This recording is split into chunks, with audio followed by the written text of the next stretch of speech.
Hi guys, it's Marty from Bumbles and Fairy Tales, and I am so happy to be guesting for Saturday's Bookish Days. Thank you so much to Brad and everybody for having me this week. And this week, the group is discussing about books that have emotions to them, the feels, the crying, the anger, and all the emotional stuff. So I picked out a couple of books off my shelf, and I got a mixture here of YA, adult, and middle grade. So first book I want to share with you is Tiger Lily by Jodi Lynn Anderson. There is just so much feelings going on. After you bypass the first half of the book, you really get into the nitty-gritty. You really start getting into Tiger Lily's head and things that are going on in her village, the changes that are going on. You get more of a feel for Peter Pan and why Peter Pan is the way he is, and how lonely he is, and how lonely the Lost Boys are. And Tiger Lily just wants to, be there for Peter Pan and have him be there too. But then Wendy comes along and she offers something else. And as much as you want to hate Wendy at this point, you can't, because everybody needs something that only certain people can really actually provide and understand, and where everyone is coming from, and Tiger and the bittersweet ending. It's just so like heart-wrenching, you just can't help. I couldn't help but shed a few tears for Peter Pan and the way everything ended. I was happy for Tiger Lily, but just imagining what could have been also is heart-wrenching in this book. If this would have ended differently, it's like, oh my god, what would have happened? And could things have lasted even longer? And there was just so many things going on, so many emotions up and down, and I loved it so much. Another book that really provoked a lot of emotions all over the place is Keep Holding On by Susane Colasanti. This book is about bullying.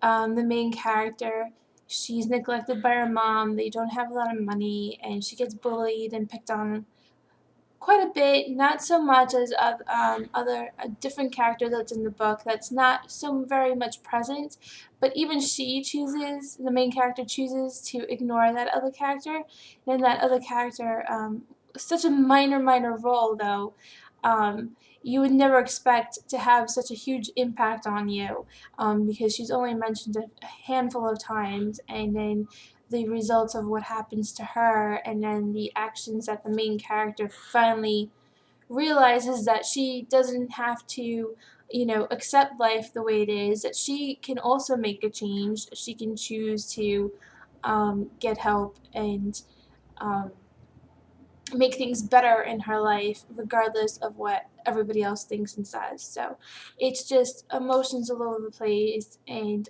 I loved it so much. It makes you rethink everything so much more. Another tissue box worthy story is called Sarah's Key by Tatiana de Rosnay. It's definitely an adult book. But again, there isn't so much that a young adult couldn't pick this up to.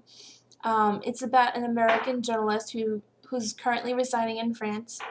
And while I don't remember exactly how she comes upon the story, but she becomes upon a story of a 10-year-old girl who was taken by the French police during the arresting of the Jewish families back in 1942.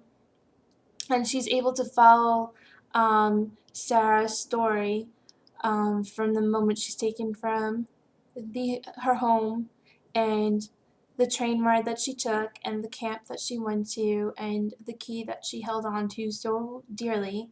So, as you can see, even just talking about this book just brings on the feels. I mean, the whole story, what she discovers, what this little girl was trying to protect, and the family that she left behind. It's just full of emotions.